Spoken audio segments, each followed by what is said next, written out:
So, hi guys! This is Alea Jen and welcome back to my YouTube channel. So, kakagising ko lang, malat pa. Oh my God. So, mega love shout out to all my subscriber and followers. Thank you, naka 10,000 subscriber na ako. So, share ko lang yung nangyari kahapon is pumunta kami ng Shungwan. Hindi ko lang alam kung tama yung pronunciation ko.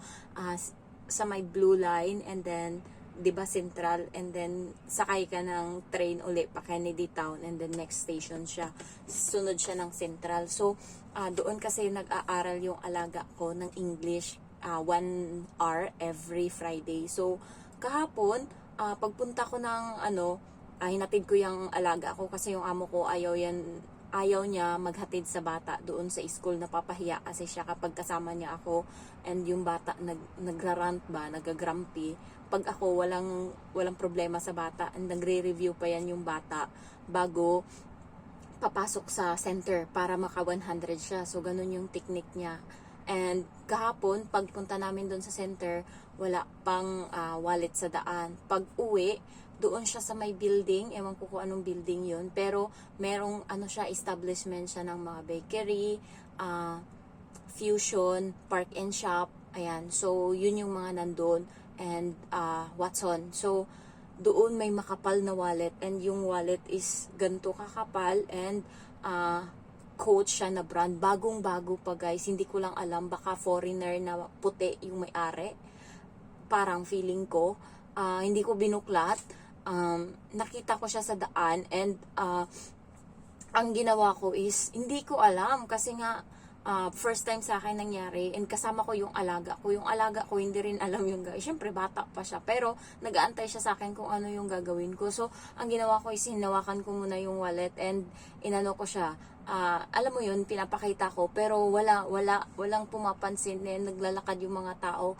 So ang ginawa ko is may isang matanda na lalaki, sinabi ko sa kanya, tinuturo-turo ko lang, sabi ko napulot ko sa daan, hindi ko alam kung sino yung may-ari, and binigay ko sa kanya. Tapos ang ginawa niya is siya ngayon yung nagsasalita ng Chinese, and ginaganon-ganon niya yung wallet. Sinasabi niya, sino yung may-ari, sino yung may-ari, ganyan. Tapos ang nangyari is nilapag niya doon sa may parang release ng daan, yung parang harang daan na yan ng sasakyan, and dito may release sa tawid ng pedestrian line, meron sa gilid, so nilapag niya doon sa taas. And nagantay kami ng mga siguro 5 minutes. Wala talagang pumapansin guys, hindi na daan-daanan lang ng tao. Pero yung wallet is ang daming pera, kumpleto sa card. Marami siyang card and maraming pera. Feeling ko talaga kung hindi yayamanin yung may-ari kasi naka-coach, and ang bagong-bago, ang kulay gray. Hindi ko lang napicturean ng yung mukha niya talaga, nakatagilid lang nung time na yun. Kasi nga, natatakot din ako kasi nga baka mapagkamala na ako yung nagnakaw or ganyan. Kaya first time. So, ang ginawa ko is tinignan ko lang, and tinitignan ko hanggang sa wala, naging busy na. Tapos yung matandang lalaki is nandun lang nakatingin sa gilid. Sabi ko, aalis na ako. So, umalis na kami ng alaga ko. And kahit malayo na ako, nakikita ko pa din yung wallet is wala talagang pumapansin, kumukuha. And hindi rin namin mabigay sa pulis kasi nung time na yun, walang pulis na nagro-ronda. So, wala ka talagang choice. Ewan ko kung ano na nangyari doon. Basta, kapag may nakita kayong mga ganyan, wag niyong kukunin, wag niyong dadamputin. Uso pa naman sa atin na magdampot-dampot. Kasi nga, kapag concern, di ba? Para maibalik. Pero, sure na, yung iba kasi, may CCTV doon sa labas ng Watson. Kasi may mga items sila doon na nakalagay. Pwedeng makita doon, kung doon nahulog, and doon malaman ng pwedeng makita doon ng may-ari kung sino yung dumampot. Kaya ang ginawa namin, nilapag namin doon sa at least ako, dalawa kami may fingerprint, ako muna, and binigay ko doon sa matandang lalaki. So siya yung huling humawak, and tsaka niya nilagay ngayon doon sa release ng ng daanan. Sana lang makuha yun ng may-ari. Wag na wag niyo gagawin dito yung magdampot-dampot ng kung ano-ano. Pero uso din yung nakaw. Pero yung ganun, takot yung mga Chinese. Napaka-safe talaga ng Hong Kong. Maliban na lang kung mayroong mga taga mainland China na mainland China, and then yung ibang magnanakaw na maligaw. Pero yung mga Hong Kong people is hindi uso sa kanila, or hindi culture nila yung pagnanakaw.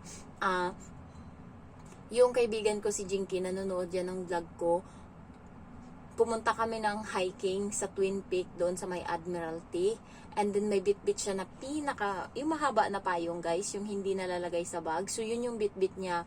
And napaka-hassle sa bit-bitin kasi nga mataas na payong. So ang nangyari is gusto kong iwan. Kasi nga, sabi nga namin, iwan na natin. Ayaw niya talaga iwan kasi sabi niya, makikita nila yan kung sino yung mag-iwan and yung fingerprint. Kaya binitbit niya yun paakyat hanggang sa pag-uwi talaga bitbit niya. And nung nandun na kami sa may city, doon niya na tinapon. Nung nandun na kami sa may central, doon niya na tinapon yung payong. So wag niyong ugaliin yung magdura sa daan, yung kumuha ng gamit ng hindi sa inyo kasi nakikita nila yan, alam nila halos lahat dito sa Hong Kong may CCTV and ang ano ng technology nila dito and also yung mga police nila dito. Kaya pabayaan nyo na lang kung may nakita kayo. Yung iba is concern ka nga pero kasi baka mapapahama ka, yun yung nakakatakot. So sinabi ko sa amo ko, pinakita ko yung picture. Sabi ko, nakita namin yung wallet. Sabi ko, ganun. Sabi niya, hindi mo binigay sa pulis? Sabi ko, walang pulis. Sabi niya, hala. Sabi niya, hi, paano kung ibang tao yung makakakuha nun? Paano kung hindi yung may-ari? Sabi ko, wala. Kailangan na namin umalis. Sabi ko, ganun. Sabi niya, sana lang talaga mapulot yun or mabalikan yun ng may-ari.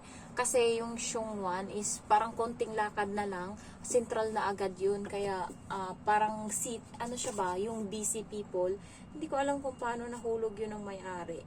Ayan. So, yun lang na-share ko lang kahapon. And, syempre, andun yung takot, kinakabahan ako na hindi ko alam kung anong gagawin kasi first time nangyari. And gusto kong maibalik sa may-ari. Pero, sure naman ako hindi yun sa Pinay kasi Friday and yung wallet talaga is pang talaga, pang mayaman talaga.